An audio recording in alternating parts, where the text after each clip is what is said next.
വയനാട്ടിൽ ഇന്നലെ കാണാതായ 4 വയസ്സുകാരെ 2 മണിക്കൂറിന് ശേഷം കണ്ടെത്തി. കുട്ടിയെ ഒരാൾ സ്കൂട്ടറിൽ തട്ടിക്കൊണ്ടുപോകുന്ന ദൃശ്യങ്ങൾ പുറത്തു വന്നിട്ടുണ്ട്. ഇയാൾക്കായുള്ള അന്വേഷണം ഊർജിതമാക്കിയിരിക്കുകയാണ് പോലീസ്. വീട്ടുമുറ്റത്ത് കളിക്കുകയായിരുന്ന പെൺകുട്ടിയാണ് സ്കൂട്ടറിലെത്തിയ ഒരാൾ തട്ടിക്കൊണ്ടുപോയത്.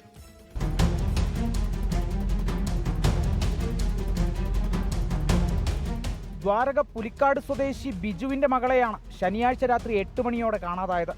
റോഡരികിലുള്ള വീട്ടുമുറ്റത്ത് കളിക്കുകയായിരുന്നു 4 വയസ്സുകാരി. കുട്ടിയെ കാണാതായതോടെ പരിഭ്രാന്തരായ വീട്ടുകാർ പോലീസിൽ വിവരമറിയിച്ചു. പോലീസും നാട്ടുകാരും ചേർന്ന് തെരച്ചിൽ തുടങ്ങി. 2 മണിക്കൂറിന് ശേഷം 10 മണിയോടെ 8 കിലോമീറ്റർ അകലെ തരുവണ കക്കടവ് റോഡിൽ വെച്ചാണ് കുട്ടിയെ കണ്ടുകിട്ടിയത്. പൊതുപ്രവർത്തകനായ ജോസ് പാലയാണയാണ് കുഞ്ഞിനെ കണ്ടെത്തിയത്. അപ്പോൾ ഞാൻ അടുത്തേക്ക് ചെന്നു. പരിസരത്തൊക്കെ നോക്കുമ്പോൾ ഒരാളെയും കാണുന്നില്ല. എനിക്കൊന്നും ഇനി വണ്ടിയിൽ നിന്ന് ഇറക്കി നിർത്തിയിട്ട് പോയതാണോ എന്നറിയില്ല.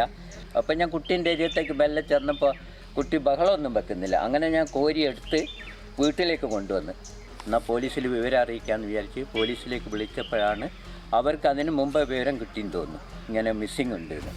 അങ്ങനെ അന്നാ കുട്ടീനെ വിടണ്ട എന്ന് പറഞ്ഞ് ഞങ്ങളോട് പറഞ്ഞ് അങ്ങനെ നിന്നത്. തുടർന്ന് നാട്ടുകാരും പോലീസും എത്തി കുട്ടിയെ വീട്ടിലെത്തിച്ചു.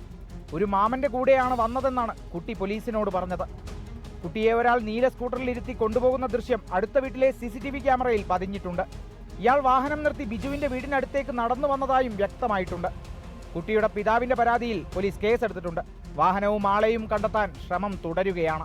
24 വയനാട്.